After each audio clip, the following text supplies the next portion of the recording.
All right. If you guys want to go ahead and take your seats, we're going to get started here. Great. All right, my name's Jeff Pullen. I am not Caitlin Campbell, who was scheduled to talk today about the Raspberry Pi. She unfortunately got sick, so I'm filling in for her. And I want to talk about something that people don't get excited about often, but I'm super jazzed about right now, because Asciidoc made documenting fun for me. Who here loves good documentation? I mean, okay, good. So we have one person that likes documentation, right? Sometimes it's the difference between, hey, this is going to be an easy job, right? And this is going to be hell on wheels. You look through your documents, and if it's spelled out, you're set. Who here feels like they make great documentation when they're done? Who wishes that they could make better documentation when they're done, right? If you have people under you, or if you've ever come into a job where a guy quit before you, and you're like, what did he do? This is why we need documentation. And as an industry, we need to do a better job. So Asciidoc got me excited about it, and I'm hoping that you guys are going to get excited about it too in the end, and we can all start doing a better job. So off the bat, I want to get through my angle. Why am I up here giving this talk? I have a couple things that I'm really passionate about, so I'm going to start with those, and then we'll get into Asciidoc. The first one is, I run the Morgantown Linux user group. We need people. We try to present once a month, but you know where how it always is. There's a few people who present a lot, and a lot of people who show up. We need more presenters. So if you live at all in the area, definitely swing by. We're on meetup.com, so we'd love to have you. Kids on computers, I see a lot of people on LinkedIn and stuff. They say, I want to serve on the board of a charity. Here's a great charity. This is a organization that gets Raspberry Pis and old laptops. We blast off Windows, we put Linux on it, and then we ship them overseas for underprivileged children. So we need Linux experts. We need people who just want to get involved, people who want to travel. Like, you can go all around the world. You're going to pay for it, but we'll give you a reason to go, right, and go help these kids. So that's kidsoncomputers.org. Please sign up. We're hiring at Red Hat, big time. We need consultants. So especially people who have clearances or could get a clearance. We actually just hired Caitlin, who was supposed to be presenting here. She gave a talk at the Morgantown Linux user group. We were all blown away with how well she did, and we hired her. We gave her a clearance. I mean, if you're not familiar with the difference a clearance makes in your salary, it makes a big difference. We're hiring, right? Come work for us. And also, you should be contributing. I see a lot of people, and I was guilty of this too, where you have like a thing that you're doing, and you're like, oh, this bug, whatever, and then you move on. Submit a bug report. Give a talk. Everybody here should be submitting a talk. You know, we're a community, so everybody should be contributing. All right, so now I'm done preaching. Let's get on to the good part here. I did not put together a slide deck for this because I didn't know I was doing this until this morning. So we're going to borrow Dan Allen's. Dan Allen is the project lead and the maintainer for Asciidoc. So this guy knows what he's talking about. He's also a fantastic public speaker. He talks at summits and JBoss conventions and things like that. Fortunately, you don't get him, but I'll do my best to live up to his reputation. So Asciidoc. I kind of touched on this earlier. Writing is not fun. A lot of times, you start off really good, you're doing your project, whatever, and then things start to go wrong. And what happens when things start to go wrong? You start just trying things. And next thing you know, you're 2 days in, and you don't remember exactly what happened between, when things went wrong and 2 days later. That won't work, especially in my line of business, where people are paying good money to have you come in. You need to be able to provide them a detailed explanation of exactly what happened and how they can recreate it. We should be trying, when we're doing this documentation, to actually communicate the bulk of what we're saying, not spending time trying to figure out how to use the program that we're using. And that's the big thing with Asciidoc. We don't need these word processors to just have so much process. I like this. Just let me write. Is there anyone in here who has tried other formats or is aware of other formats for documentation? Aware of Markdown, perhaps? Right? Or there's DocBook.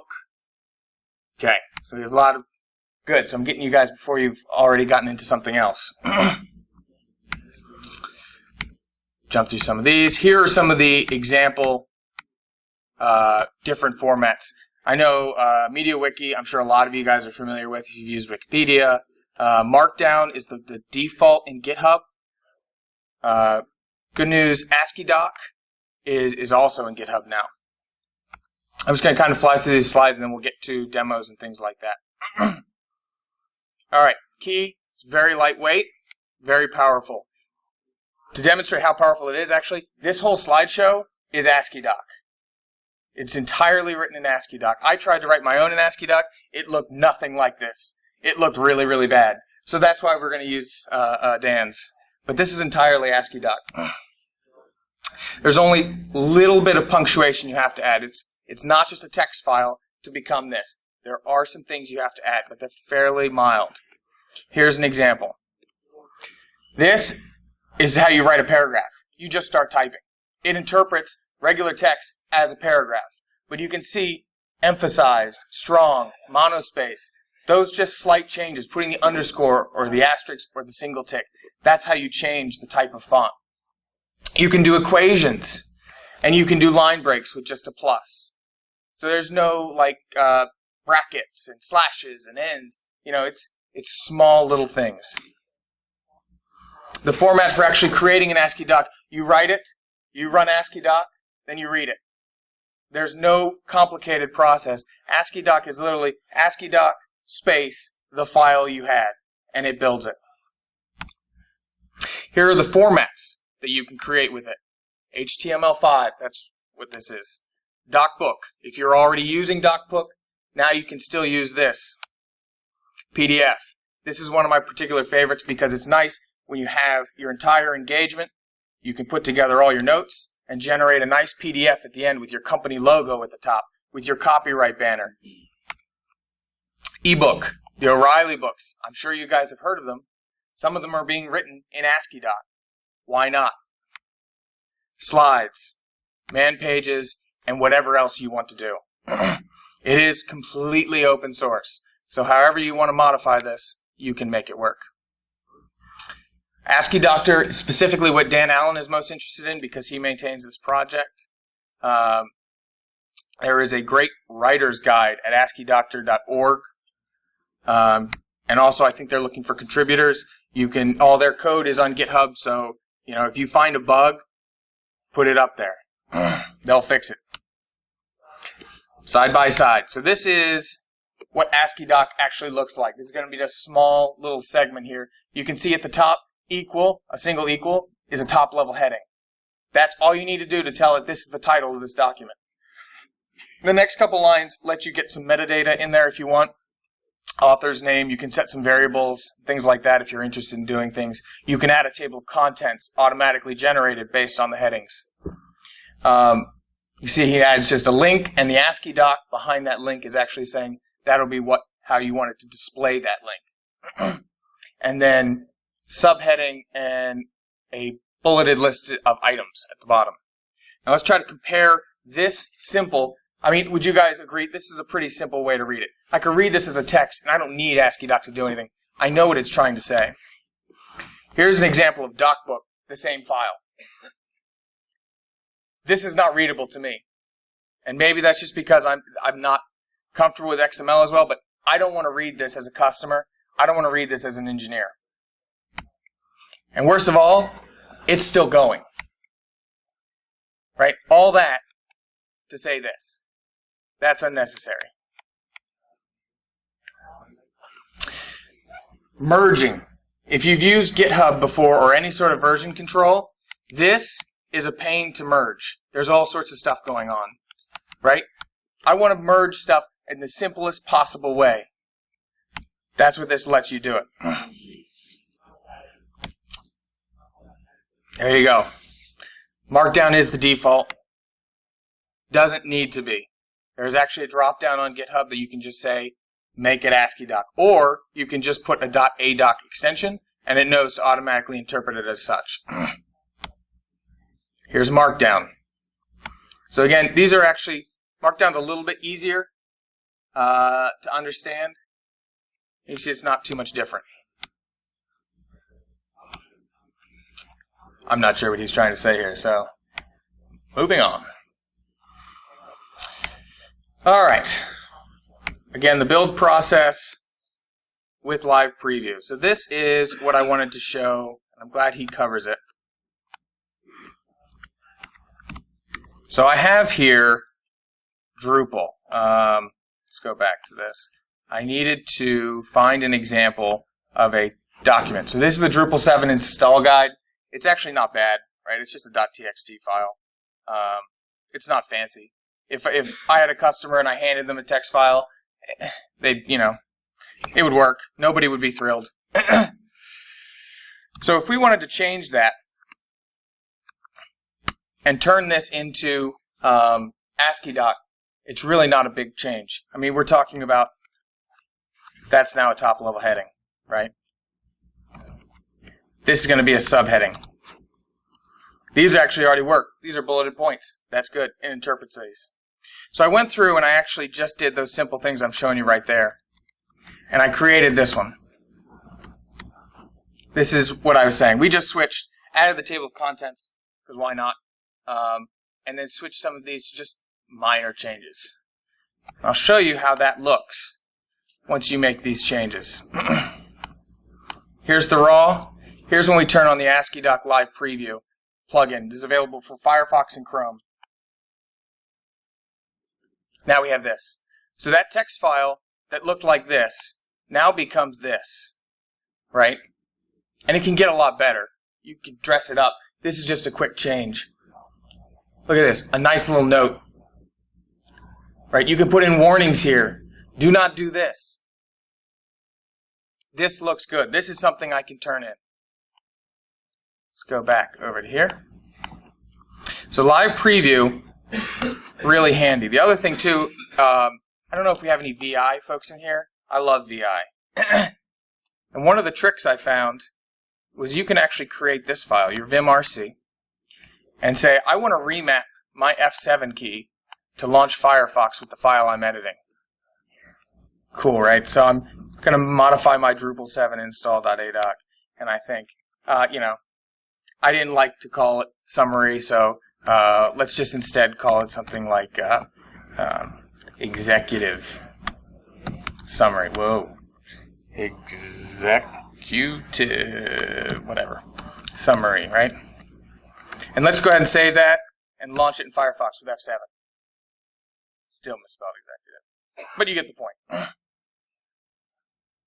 So this lets you quickly modify and see your files. The other thing I really like is if you use an IDE. Like I like Atom, but Eclipse, whatever you want to do. You can have all these files, and there's actually a plugin that you can install and do this kind of the same thing. I have here, where it gives you the live preview on the right as you're writing. It'll go ahead and build what you're doing. Okay, so let's go back to this. So live preview, these are also open source. I actually ran into a bug with it where the table of contents links weren't working. I opened a bug, I got a response in an hour, and I said, hey, we'll look into it. These people are super responsive and willing to work with you. Java. Do we have any developers in here? Well, if we did, here's a great way to do your Java integration. And when you put in source code, you can actually specify things like the source is Python, and it'll do your text highlighting and things like that to make it look right. Some of the programs that are involved with this, I was saying like the O'Reilly folks, they're doing this. Git, absolutely doing this. This makes it so much easier in Git for your documents. Here's your drop down. Switch it over to Asciidoc. Pull requestable docs. So we did the same thing on this. I was saying with Git. in consulting, we had everybody kind of doing their own engagement reports at the end. And so we said, why don't we go ahead and just create a template, an Asciidoc template, that gives people a starting point. That gives people a starting point so that they can go in, fill in their details, and then hand it to the customer at the end, right? So we put it in Git. Now all I have to do is change the consultant name and the customer, and all of a sudden I have the template for a build. Then F7, pull it up here, and you have this big long thing which has your copyright, your scopes, everything you could possibly need, contact information. And we can even take it a step further on this. This is where, let me double check we have it in this one, asciidoc.engagement.html. Right? So if we switch this to the built version, now we even have things like the header at the top, right? Really make a professional looking document. If you're interfacing with customers and you're doing documents, you really ought to be looking into this. Oops.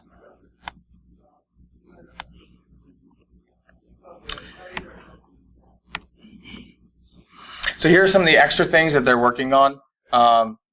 You can do things like questions and answers, where you can actually type in Q and A in brackets, and then you just type a question, colon, and the answer. And it builds out a thing. It says frequently asked questions, like here's the question, here's the answer. It does it all for you.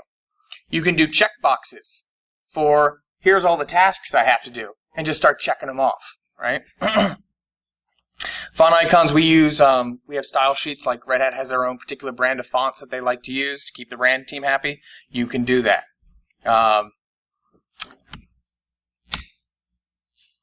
And this is where we were getting out of that XML, that hard to read.